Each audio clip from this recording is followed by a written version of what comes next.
Man, there sure is a loud party going on in there. Ugh. What's going on in there? All my friends. None of them got in.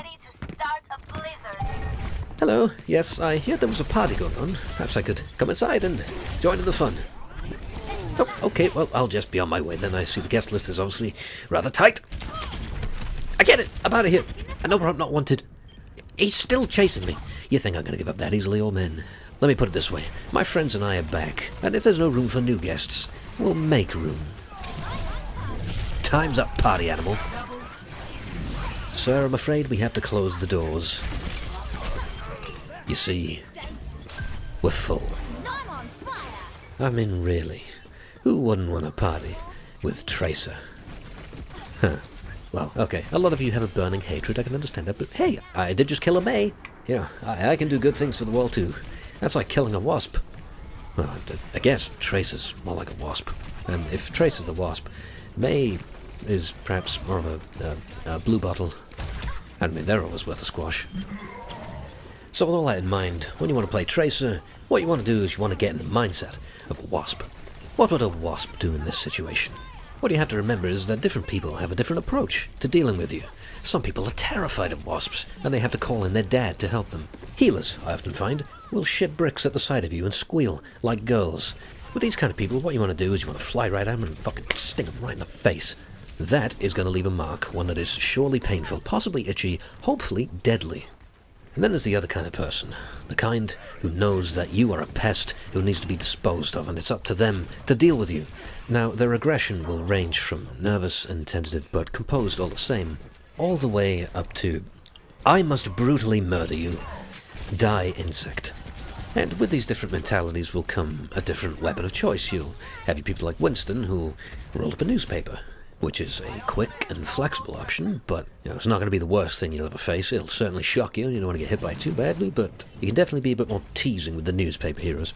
And then you got people like Roadhog who, fucking go all in and pull out the yellow pages. You don't want to get hit by that thing. Shit's going to leave a mess. And you don't want to be the mess. You want to be the one who leaves a mess. Reaper! That mask is far too tidy. Oh, much better. Bastard.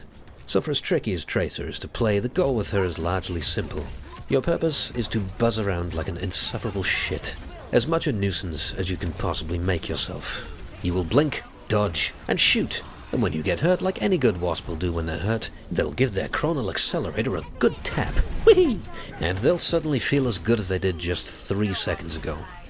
Tracer only has 150 health. It's not a lot, but that Junkrat did 240 damage to me. And I feel great. How does that make any fucking sense?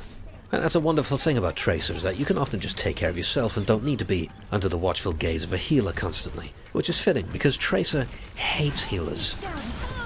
You can go about your work very independently. When you do get scratched by an enemy, you can opt to recover it with recall.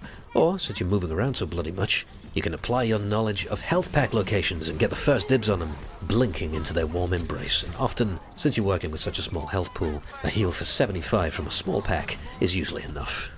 Now, you shouldn't be shy of hitting recall too soon, because if you're taking fire and you leave it too late, you'll die. Just be aware that it's a precious 12-second cooldown, and once you pop it, the enemies will know that the cat's out of the bag, and that's when they can be sure that they can go in for the kill without you disappearing and recovering all that lost health back again. The main difficulty with Tracer, and what's likely to put people off, is the blinking and the shooting, and trying to combine the two. The shooting may come naturally to people who've played a lot of FPS, particularly fast characters or classes. The closest thing I've had to compare is some 100 hours on Scout in Team Fortress 2. So then, the other side to consider is the blinking, which is very unnatural, and warping around at high speeds whilst trying to shoot someone is not something that I was previously experienced with. But the first thing you need to know is the maps. You need to know exactly how the maps are laid out, where the obstructions are, so that you're not blinking into walls, or worse. Mistakes happen to the best of us, okay? We're not all gods. Fuck. Look, shit happens sometimes. I'd like to think there's not a single Tracer out there who hasn't accidentally blinked off the edge of the map at least one time. And if they say they haven't, then they're fucking lying. But how can you avoid such an embarrassment? In terms of blinking off the edge of the map, that all comes down to panic in the midst of a fight. It's a once-in-a-blue-moon brain fart. But the true obstacle that'll pop up in every second of every game will be blinking into walls, crashing into chairs, and getting stuck in a bin. That's what you ought to be working towards trying to avoid. And for as much time as you've had in Overwatch, you may feel like you know the maps as well as you'll ever need to, until you start clocking in some time on Genji and Tracer, and then you'll discover parts of the map you never knew existed. You'll be questioning everything. Why is there a table here? Why is there a railing there? Why is there a pot plant adjacent to this bench? And why am I getting fucking stuck on all of it? Who designed this shit? When you play these super mobility characters, you traverse and set foot into areas that you typically wouldn't when you're playing Pharah or McCree, because you'd never need to. But with Tracer, so much more of the map matters, and that includes every piece of junk scattered along every wall. You are a crazy difficult target until you're stopped dead in your tracks. Because that's the easiest time to squish the bug, when they're perched on the wall. Don't be that bug. Wake up. You have 3 charges of blink, each one taking 3 seconds to cool down. You need to use these very carefully because that sounds like a lot of blinks, and it is, until that moment where you panic, and you blink once too many times too quickly. You want to try and keep a steady pace, such that if you sense incoming danger, you'll have a blink ready to go within half a second. As for where you blink during combat, it all depends on who you're fighting. If you're a healer, again, they're scared of you. If they're exposed and you can kill them, go straight at them. Murder them, get out. If it's a newspaper hero, keep a medium distance, go from side to side, and when you're confident you can kill them with the next burst of pistols, go at them, murder them, and get out. And similarly, for those bloodthirsty thugs among you who would squash you with the Yellow Pages, or a similar large book, such as Lord of the Rings, or the Holy Bible, you need to, again, keep a medium distance, go from side to side, but you'll need to be ready to hit recall in a split second to avoid fatality. McCree is one of those nasty ones you need to be ready to go as soon as you get pinged. In that case, one more body shot would have nailed me. And now I have 3 blinks ready. I'll have 2 when I get over there. I can throw a bomb and safely blink out, right? No, there's a wall behind me. Where's the door? The door's not even close. It's a tough... Ooh. Sweet. Wow, they used to do this. Oh! Incredible. Good job, Tracer. Oh, dude, you killed fucking everyone. Yes, shame they all got rezzed. Which, you know, I can't complain because I got rezzed. But why did I have to get rezzed in the first place? Because I blinked into a poxy wall. I misjudged where the door was, and hey, what do you know? Stuck on the wall, easy target. Dead. That's all it takes. Get out of here, McCree.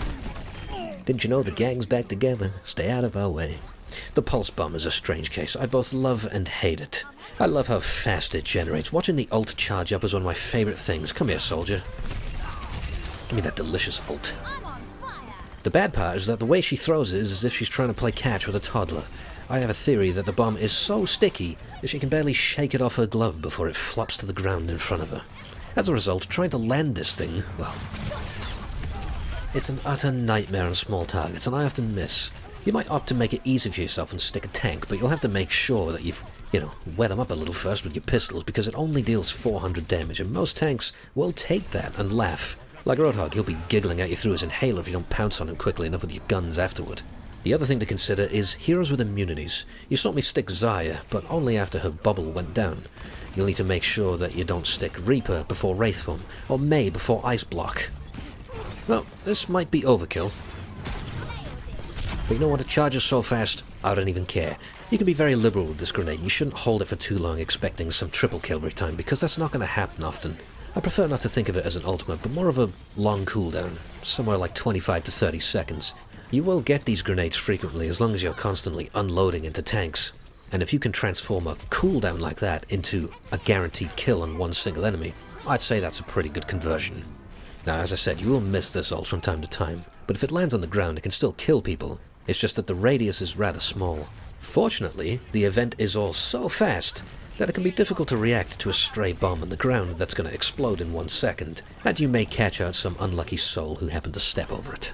Just beware that it can also blow you up, so don't stick around. You might recoil away afterwards. Speaking of which, if you turn a corner into a McCree like that, you might just consider hitting E immediately and not even chancing it. That was so close, dog. Honestly, I'm content with E right now, but make sure that you have a very quick, comfortable keybind for recall. As for shooting the enemies, I can't believe I'm leaving this part to last. Probably the most fundamental part, but instead I spent half the video talking about fucking bees. It's fairly straightforward. What you want to do is keep a medium range and shoot them in the face. Always, always aim for headshots with Tracer. It's a burst of 40 rapid shots, and it's all gone in 1 second. And then you have to spend another full 1 second reloading. Fortunately, you can reload whilst blinking, so that's the best time to do it. You needn't bother shooting anyone from a long range, because not only are the bullets going to spread away and miss, but the damage is also dog shit from anywhere outside of close to medium range. You'd just be giving away your position. Just keep a close but safe range and aim high for positive results. When you're up close, the guns are hitting for 6 damage per shot, but she's always shooting both simultaneously, so you'll be empty in no time. 6 damage, 40 shots, 240 damage. Now it's a fast game with some difficult targets, plus your own movement is making it difficult for yourself. You're going to miss some shots. To compensate, you're aiming for the head for double damage. So, the results of each burst are massively varied. The key moment is knowing when to stop toying with them from a medium distance, and finally go in for the kill and execute them with one final burst. Possibly throwing in a melee at the end of the burst, just to guarantee, because hey, that's 33 damage and it can often be the difference. In the end, it all comes with practice, from the fundamentals of simply shooting people, all the way to the Tracer exclusive mechanics of blinking around and keeping a steady pace. And at first, you may not be nailing people with lethal damage, but if you can be a pest and turn heads, you have 5 other teammates who will help you kill people. Just be a wasp and do as wasps do and make dwarves fly. Whee! Hope you enjoyed. Thank you for watching, and goodbye for now.